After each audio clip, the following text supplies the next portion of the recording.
Hi there. Welcome to Productivi-Tree.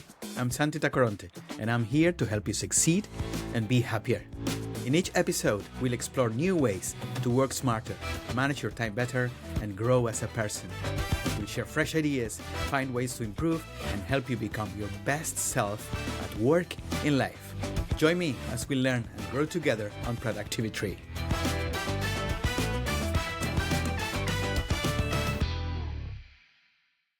Mark L. Vincent has founded, led, and developed communities for 40 years, innovating and simplifying so that members can flourish.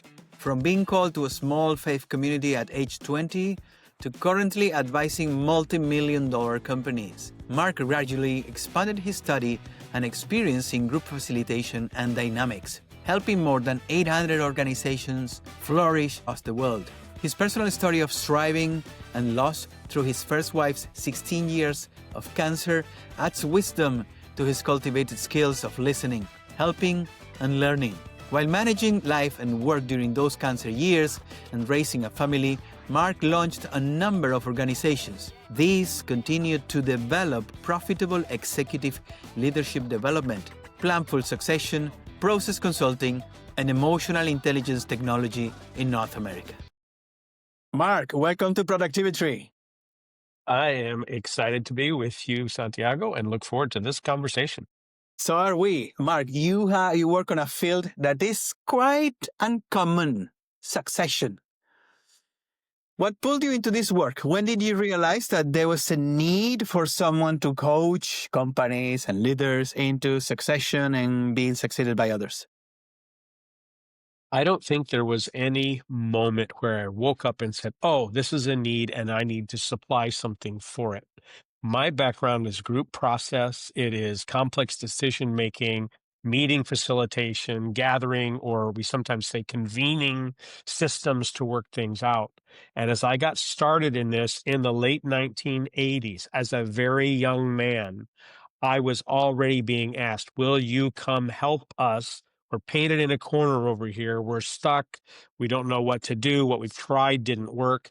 And already about half of those tied to succession, tied to some kind of business continuity planning and handing things off to another generation within the family or to a buyer, or maybe we're going to have to close because we don't have anybody that wants to continue with this thing. We don't know what to do.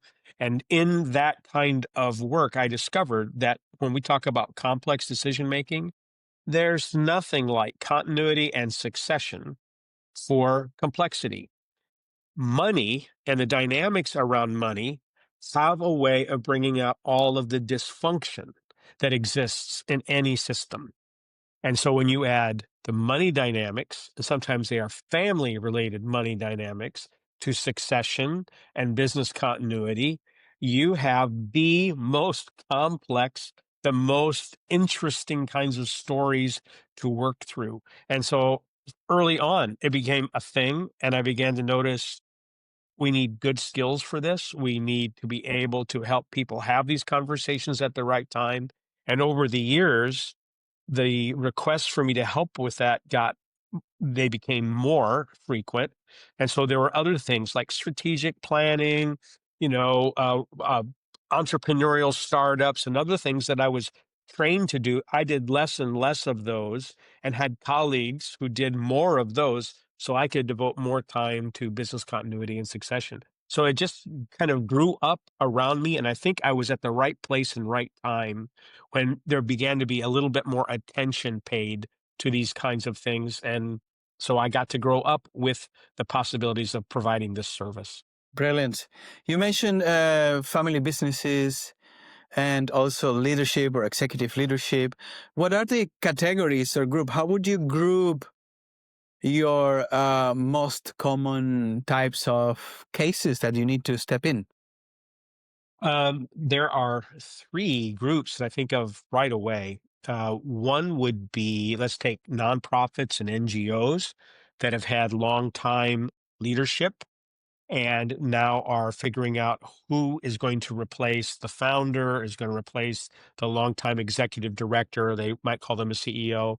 Sometimes that also involves board continuity and succession because the board members and their major donors have served for a long time. How are we going to keep that going? So that's one group. Another group would be the family business, where you've got multiple generations of families, third or fourth generation. And one of the things that we know is it's something like, I'll give the rough number here, like 5% of businesses that start are still in existence 25 years later, which means there aren't that many that actually go to a second generation. And of those, only about 5% see it to a third generation. And of those, only about 5%. And it almost becomes like a zero go to a fourth generation. It's just there's so much fall off. So that's another group, being able to do that well so that a family that is invested and wants to see this enterprise serve the world in a continuing way and provide income for them and maybe some other family members, that's a very particular recipe. And then a third group that I often work with is a business that's not family owned, but it is privately owned. Maybe a partnership, it may be an S corp, it may be an ESOP owned by the employees. But they're looking at how do we identify successors and continue this, because so many of us are invested, our family wealth is tied up into it, or our estate is tied in. Where I don't get involved very often is publicly traded companies. That's a whole different kind of animal, and you've got so much trading happening all the time. And board members are often there representing their interest or the interest of their fund that got them the board seat. It's a much more of a political process with multiple interests that aren't necessarily tied to the mission of the organization and being values based and stakeholder based. That's a different one, and I don't usually get involved there. But those other three groupings, it's about an even population of all three. Mark, you have coined quite a lot of terms in your career, and this one I heard that is called the three turns of executive leadership. Can you explain us what this is? Yeah, that's a favorite topic to talk about, and it's a very simple map. It was a way of condensing what is an executive career and what does it look like? How does it develop over time? How do you recognize that someone is moving through this? So, a first turn, usually the first third of a person's career, 20s and 30s, maybe, you're learning to lead yourself. You're figuring yourself out. You're figuring out where your skills are, figuring out if you can lead. Do people trust you? Do they want to work for you? Is there I want to join up something that Santiago's leading, or is it roll the eyes? Santiago's leading. I don't want to be on that team, right? So that's where you're figuring it out. And we need restarts and the ability to try different things. But somewhere along the way, people who are really strong learners and have an appetite for more, they might be given an opportunity to showcase that by leading an organization, actually taking responsibility for the P&L, getting into the C-suite. The statistics tell us it's about 14% of American workers would be invited to lead an organization. So 14 out of 100 people who enter the workforce are going to have that opportunity. Well, now think for a minute. A lot of folks aren't going to succeed at doing it, or they'll try it, find they don't particularly care for it. They want to return to heading up sales or going back into research or doing something that they find gives them more joy. Gave it a try, didn't like it, so they're going to go back and do something else. Some people say, I really like leading an organization when it gets from 3 to 6 million, and then I'm going to go someplace else that's at 3 million and get that to six, because I just want to turn that. And there's some others that I'm going to buy and sell businesses. That moving into a second turn, where they're leading the whole organization, might be where they stop. They just rinse and repeat, or they keep leading the organization that they're at for a long period of time. But now, in this second turn, where they're invited into that C-suite, they are responsible for the organization. They must lead it, and they must lead the people, even while they're still learning to lead themselves. So they're continuing to grow as a person, continuing to learn, but now the learning's different. You're not just learning your skill as a marketer or as a sales lead or as an engineer. You are learning to lead the breadth of an organization. You go from like a vertical rise to a horizontal spread, and you have to bring leadership where you're not even the expert. You don't know the most. You don't have the most tenure, but you're responsible for how the whole set of systems work together. And you didn't come into that seat knowing it necessarily, so you're going to have to learn. You succeeded in turn one by learning. You succeed in turn two by learning. There are a select group of people who lead long and strong in an organization and keep growing. And they're going to have an opportunity to move into what we call a third turn, which means they're now looking at the future value and the business continuity and the succession, particularly after they're no longer in their seat. They are at a point where thinking 5, 7, 10 years out, because that's how they've done it. That's how they've led so well for so long. They now can see, oh, in 7 years, I'm not going to be the person. In 5 years, whatever, what we're going to need is someone with skills different than mine. Or I want to retire. I'm done. I'm tired. I'd like to wrap this up really, really well. I think I've got 3 years in me. We got to figure out where succession is going. And I want to slingshot my successor into the future.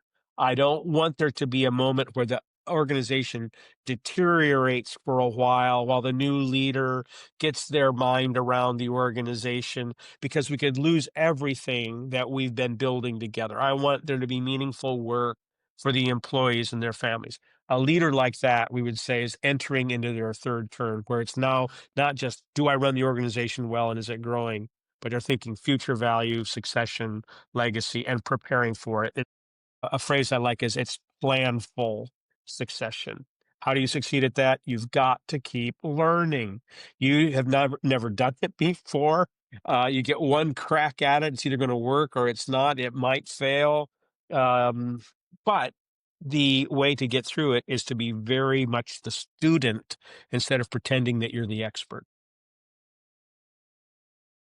Another of your famous phrases is for our grandchildren's grandchildren. Now, Mhm.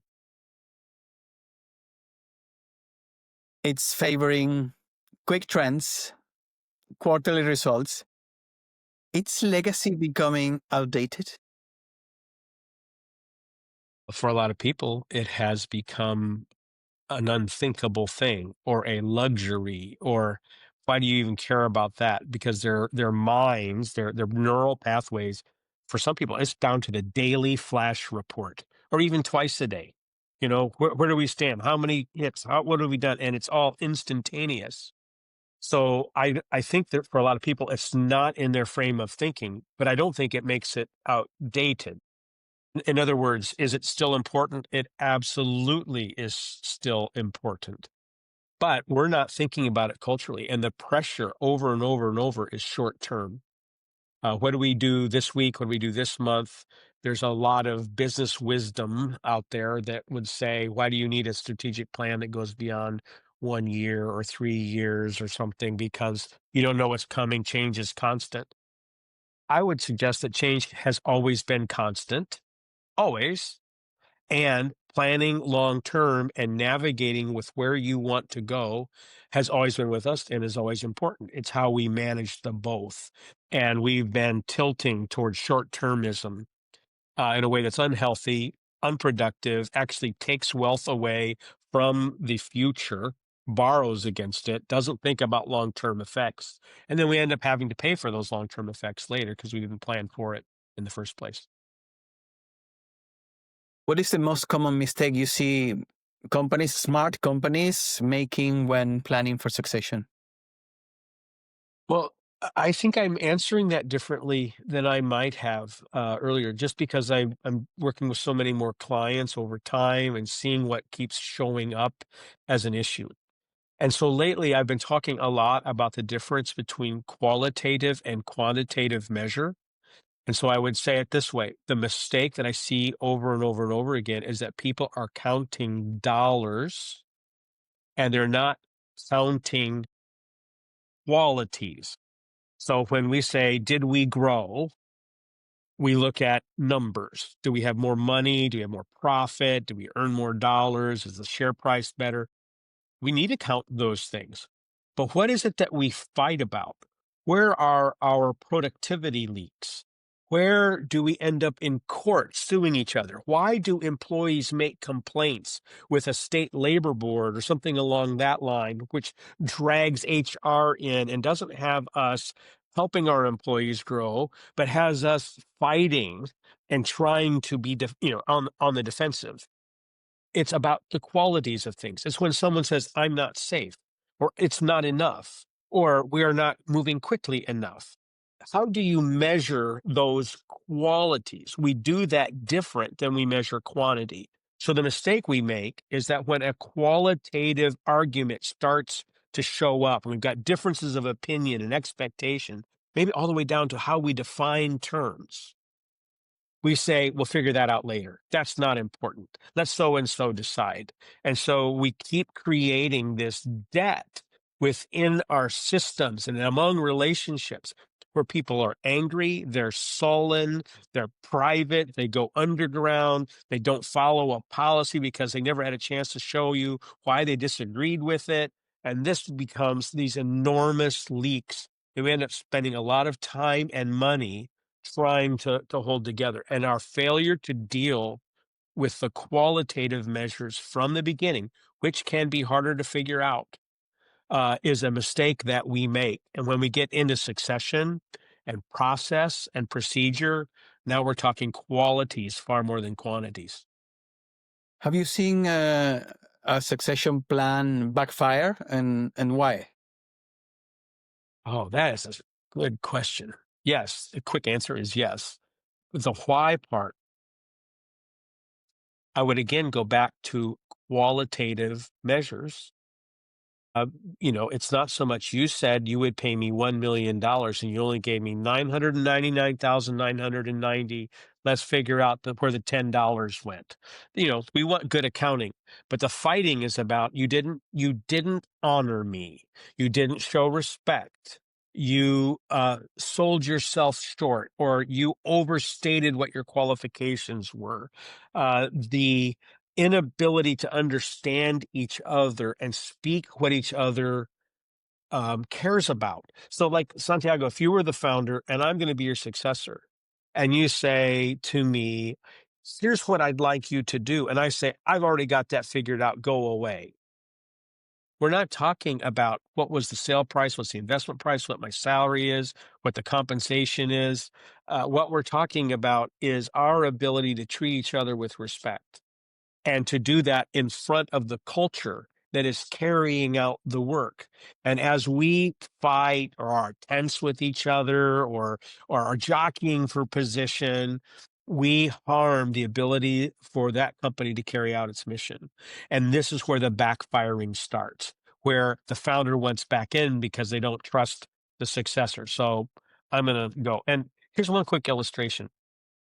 GE, Jack Welch, has a famous saying, I effed up, talking about how he handled succession after his many, many years of growing GE. And if you read the story of GE, the tremendous loss of value, the inability for the successor, Immelt, to do what Welch had done, the different approaches that they took, the fighting that was in the public. It's all a matter of public record because it's a publicly traded company. That's where it backfires, where there is not a common march toward a mission that you've worked out together, including how the handoff is done. We tend to think about succession on the usual suspect cases. Someone is retiring because, it's close to retirement age. But when should companies or boards start thinking about succession? You've heard me say, I think already, that continuity and succession go together, or I've used them in the same sentence. I believe that continuity and succession are together. Succession is actually a part of continuity planning. So businesses that do continuity planning are quite often separating them out. And so continuity, equipment replacement, keeping the buildings in repair, updating machinery, making sure that the lights are on tomorrow and all the bills are paid and you got good systems. Succession then is about the people replacement and the talent pool and how you grow things up and how you replace people out. And I would just suggest that continuity includes succession planning. So we should be doing it all the time. How do we have our bench? What's our board that we're watching for, that if someone's hurt, hit by the bus, gets sick, quits on us in a surprising way, We have someone that we've been preparing to step in and either can fill an interim role or replace them. So we keep working at this as we develop the organization. Though that's the best time. A second best time is when you're doing significant planning for the future, like our next round of strategy. And you can begin to see that, oh, if I'm leading this organization, I don't really want to be running it in 5 years. Well, now I better get busy, because if it is, I'm going to retire this year and I've never thought about it, we're probably too late and the value leaks have already begun. Mark, Gen Z, which is a topic we have touched multiple times in the podcast, it's a super interesting topic because of the visible cultural differences that we have in the different layers that are right now in the workforce, so to speak, boomers and X, millennials, and Gen Z. So the question is, how should companies prepare for a succession that is not only people's or a person's succession, but also a complete new cultural succession? Yes, that's wonderful to ask and to think about. Let's make it a little bit more complex for a moment to recognize that we also have differences in gender and in cultural places that people come from. And you may have a person who's 40 years old, let's say, right in the middle of life, but their major thing isn't that they're, the way that they identify isn't so much about their generational difference. It's the fact that they're Latino or that they're Asian or that they are a suburban white guy and they're feeling alienated because, I don't have any special cause, kind of a thing. Those differences all make up this mix. So the question is, what are we doing now for the board, if there is one, advisors, or if there is one, C-suite, if when that really starts to get developed, and in our workforce that's already showing that complex uh, quilting of what's represented in our culture. How are we doing that so it's already a part of what we're working at, as opposed to, oh, now we've got to hand this off to another generation? Where is somebody that looks like they could take this and what is it they want to do? We're just finding out now. That's what happens when we keep pushing things off that are long-term considerations for the right now benefit of being able to get something done. We get something done and sacrifice the long-term value. I keep maintaining we need to get things done without losing sight of the long-term value. It's one of the ingredients of getting it done. If we're just taking care of the right now, we're not getting it done. We're getting it partially completed because we weren't paying attention to the long-term effects. In the long-term effects, we're developing people. They are not going to be like us. They're not going to be like the founders. They are going to come to us, maybe not even well formed as a human being. They might not, they might come to us skilled, but not polite. Or they might come to us polite and respectful and collegial, but not able to yet run the equipment or run the program, or they're not as experienced as they're going to need to be. So we're going to be a part of, with long-term value in mind, part of developing them and they developing us. And so we join together in a joint learning. If we don't have that, we will continue to slot people. Oh, you're this. Oh, you're that.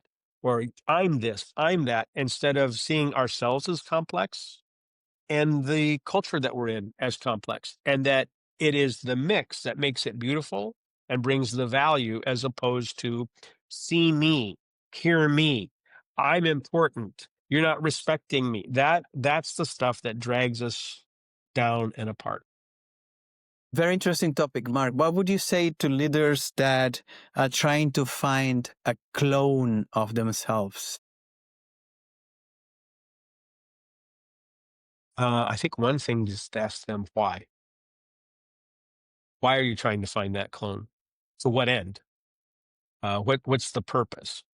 I find that some who are looking for a clone for themselves um, are doing it because they don't have any other answers to it. They feel like it would be easier. It would help to continue some things. I don't think that there's anything wrong with saying, what are those things that have been important to me, that are strong about me, that are good about what I've brought, that we need to see, that we need to continue. But if we're going to be honest, there are also deficits and contradictions. And so, how are we going to take care of those as well, address those as well? So, we're not just addressing an upside, we're also addressing downsides and being thorough in what we're doing. I would have the same question as to someone says, it needs to be different than me. Why? It's succeeded underneath you. You got this thing up and running. If you're still in business after 5 years and you're the founder, you succeeded at some things. What's the gold here that you need to have continued, even in a person that's not exactly like you?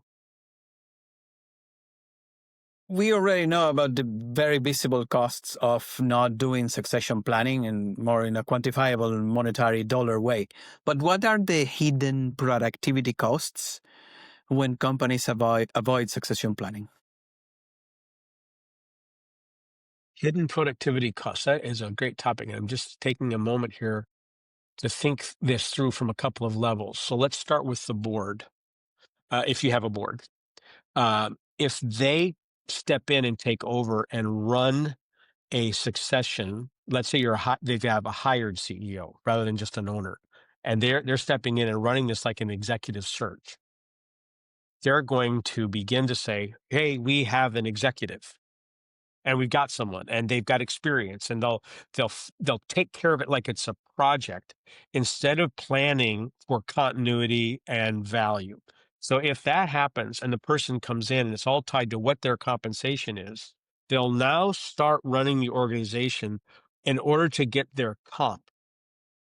And if the mission is successful, well, that's good too. They don't want to harm the mission, but they're thinking and maybe even gamifying things in order to get their bonus that they're promised. Well, that has hidden productivity costs because now you've got decisions being made that aren't necessarily tied directly to clearly defined strategy. Another one where it starts to happen is when it gets a little bit further down into the organization and people are waiting to know, are we continuing on? Do I trust you, my leader? Do I trust my team? Do I trust the organization to actually do what they say? Because I'm not getting a certainty about this, and I personally don't want to waste my time. I don't want to get committed to something, make something happen, and then be told no, you can't. So I know that you said let's do this, but do I trust you that we actually are going to do that? When you have any of those little hidden traps, because there is a continuity break or there's some inconsistency in messaging, you have value leaking all of the time. One more.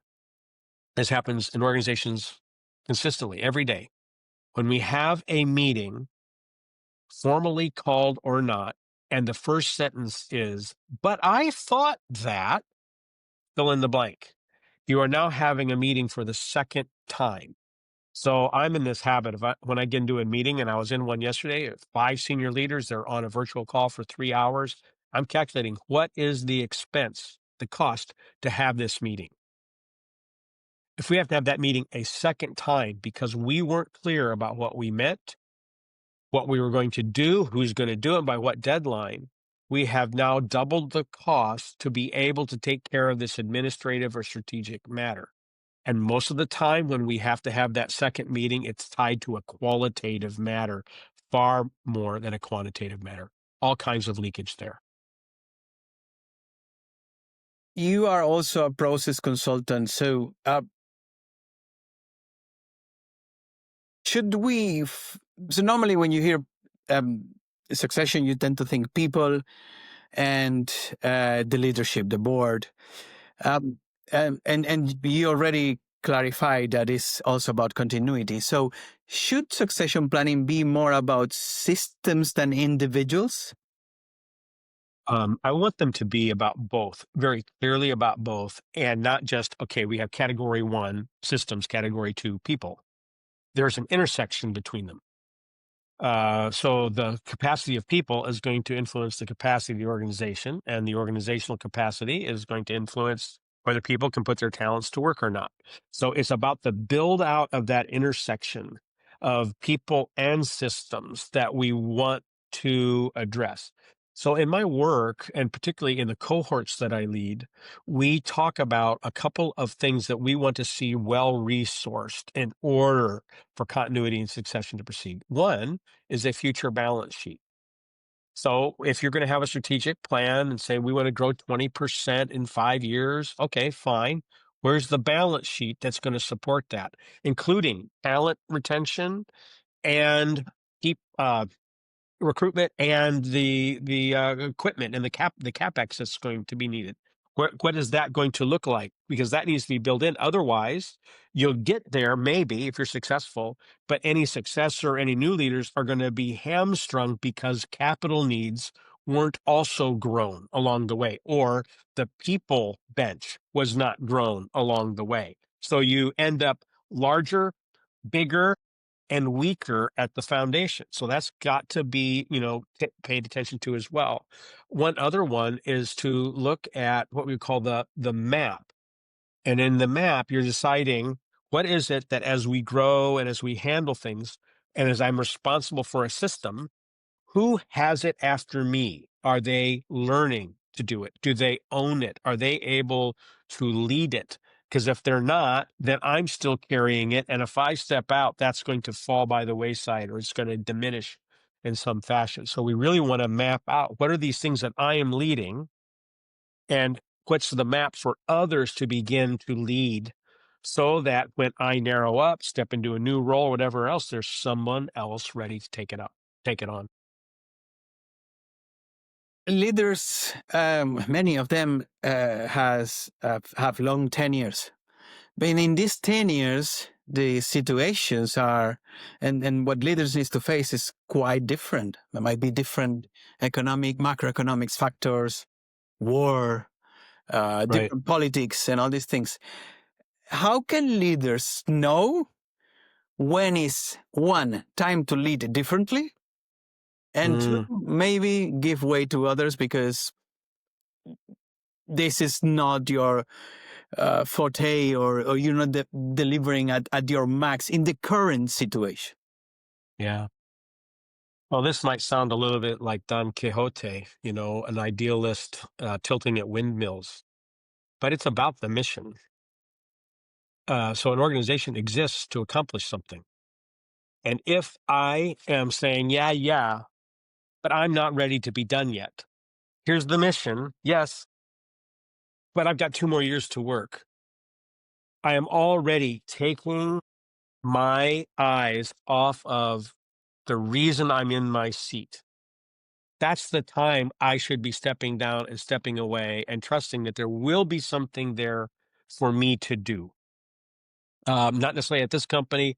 Maybe I'll go into retirement. Maybe there's a volunteer thing I want to do. I have to be developing a life to go to because there's a moment where I am not the CEO of X or the CEO of Y or the CEO of Z. I'm not going to be that person at some point in my life.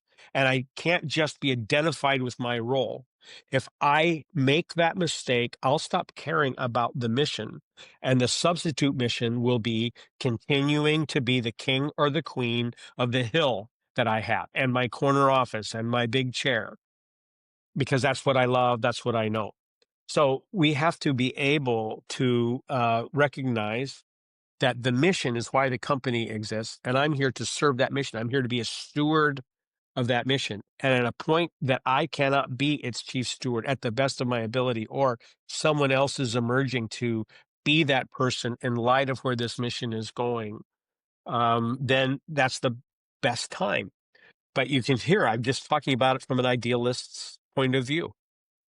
In my own career, it's pretty much what I did. It's like, here's what we're doing. Here's what we're after. I am going to trust that there is more work for me to do, a freedom to be able to continue to grow as a person. And here's a leader that's emerging, that's more skilled, is more ready, has a longer tenure than I will have because they're younger than I am. It's time for me to get out of their way. And if I don't get out of their way, we're going to lose that talent. They're going to go serve a competitor, or they're going to go serve another company, and we won't have this moment with them again. But for me to do that, I have to trust that there's still something for me to do, something for me to accomplish, something that I'm going to enjoy that's not necessarily tied to the seat at the top of the organization. Mark, I have 5 short questions for you that I'd love you to answer in 30 seconds or less. Okay, I'll do my best to keep it that tight. Number 1, legacy or innovation? Which one drives better succession? I think legacy without losing sight of innovation. Number 2, what is one phrase a retiring leader should never say?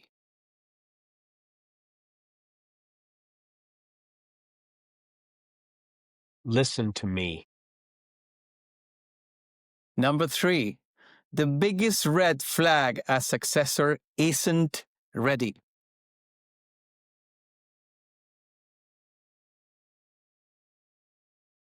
When they say they are ready. 4, one quality every next generation leader must develop. Lifelong learning. And 5, what's your go-to question to assess a successor's emotional readiness?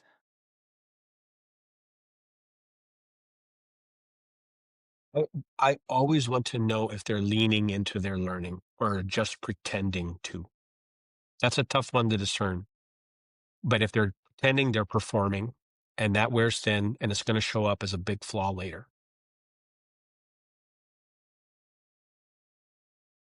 Mark, let's wrap this up. What is one myth? If you have the power to dispel myth and convince people, what is one myth about succession that you wish more leaders would let go of? Far and away the most, the fact that I should know how to do this. The belief that I'm a leader, I'm accomplished, I should know how to do this. I just should know, and we don't. We succeed all life long by figuring things out, by surrounding ourselves with teams, by learning together. And when we start to pretend I should know this, then we get isolated. We start protecting. We start hiding. We start to make it about ourselves, and a number of things start to go downhill from there. And listeners know more about you, your work, hire you, and learn more from you.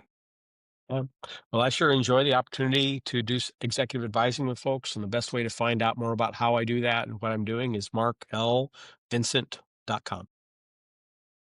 All right. Mark, thank you so much for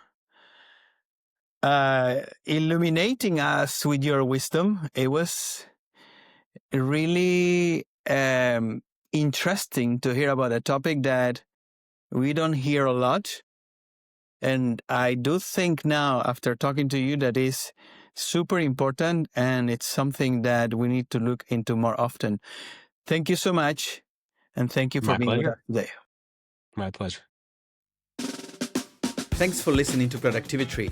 I hope you found something useful in today's episode. If you did, and it helps improve your life even a tiny bit, that'll make me really happy. Remember, you can find Productivi-Tree on all major podcast platforms like Spotify, Apple Podcasts, and Google Podcasts. If you enjoyed the show, why not share it with a friend who might also find it helpful? Until next time, and keep growing and stay productive.